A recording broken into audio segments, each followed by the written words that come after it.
Hello again, my name is Tracy, and this week I am bringing some information on movement in the hip joint. So the last video focused on getting a little bit more strengthening and movement flexibility in the shoulders, and I said then that I would bring a video about the hips and specifically getting into some passive types of stretches, static holding, where we would use some of our props. So before we bring our props into it, I'm going to have us just come into a tabletop pose. So that knees underneath of the hips and wrists underneath of the shoulders, drawing the belly button back. As we move through a cat-cow, dropping the lower part of the ribs and pulling the chest through, and then rounding the back and pulling the hips forward and underneath, getting that spinal movement. I just want to bring your attention to what you're feeling in the hip, specifically where the femur bone goes into the hip joint. We're going to add a little something here to intensify that sensation. So in your cat-cow, go ahead and take one leg, place it straight out and flat on the floor. It's going to be right out to the side. Toes are pointed in the direction that your head is up towards, and you're going to start doing the cat-cows here. Keep pressing this foot deep into the floor and notice how this really intensifies that movement of the hip joint around the femur bone. There's a lot of movement in the hip here. A lot of ability for rotation. Really see if you can turn those sit bones up, and then let's switch to the other side. Foot comes out, toes point forward, and begin the cat-cow.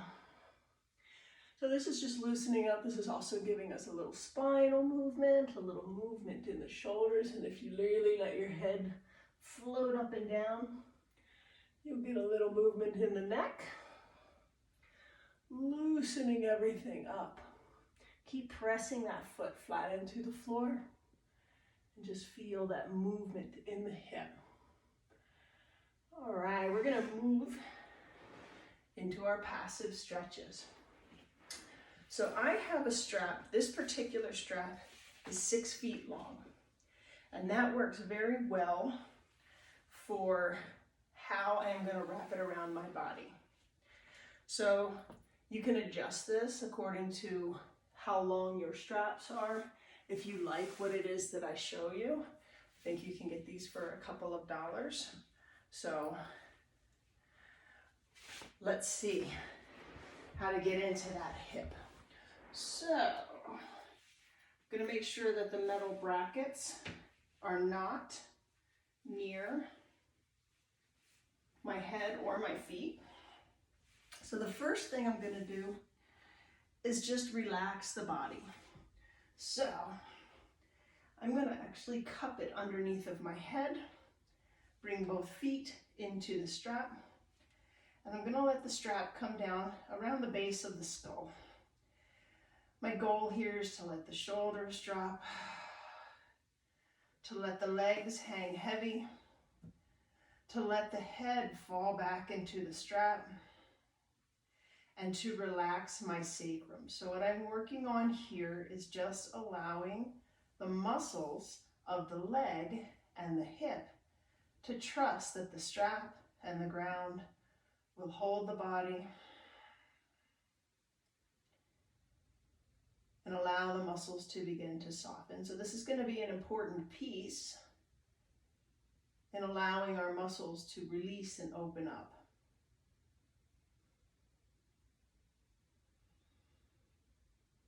All right, so I'm going to take one leg out now, and I'm going to move the strap down under my shoulders so that it comes up under my armpits.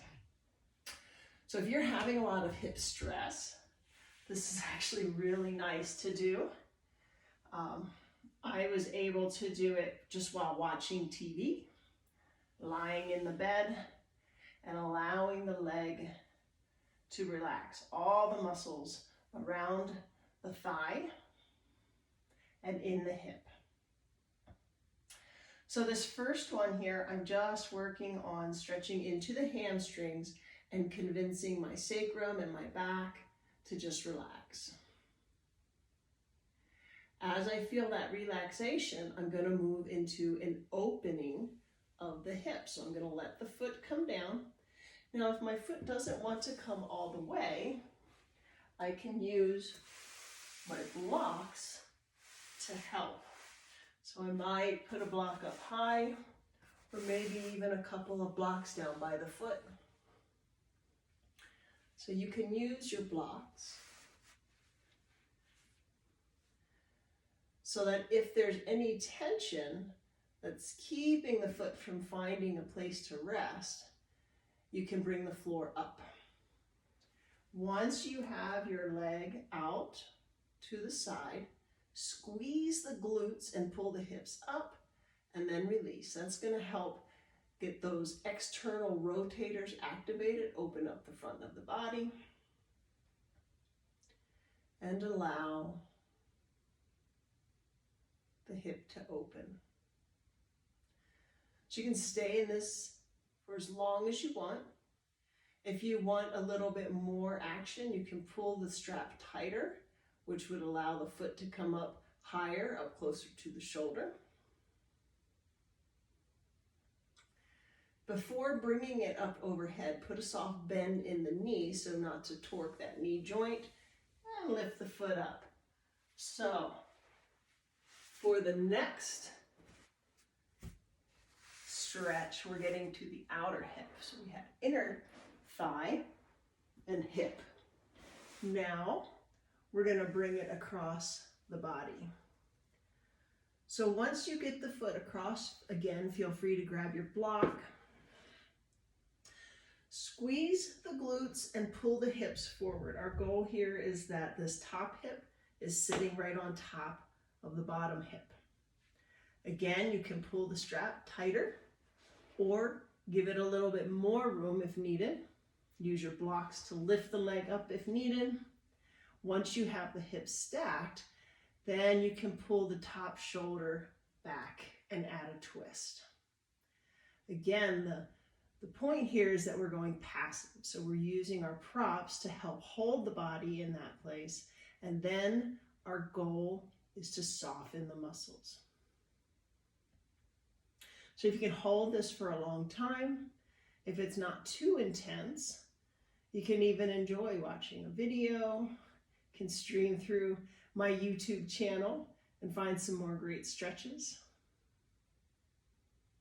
Or you can watch your favorite show.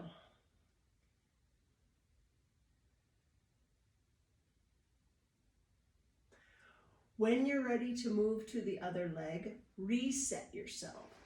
So coming back, go back to both feet and the head.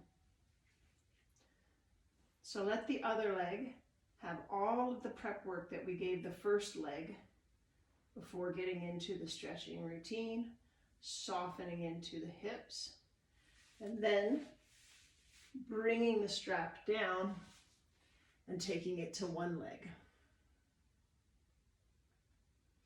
You may notice that you have a different level of ability in one side than the other. Maybe it moves a little differently. Everyone's bones are a little different, and sometimes the structure is a little different on either side within one person. Opening it up, squeeze the glutes. Soften into the stretch. Again, because this is a passive stretch, the goal is to release the muscles. So with every exhale, allow the muscles to soften a little bit more. Soft bend in the knee before you lift it up and take it over to the other side. I encourage you to try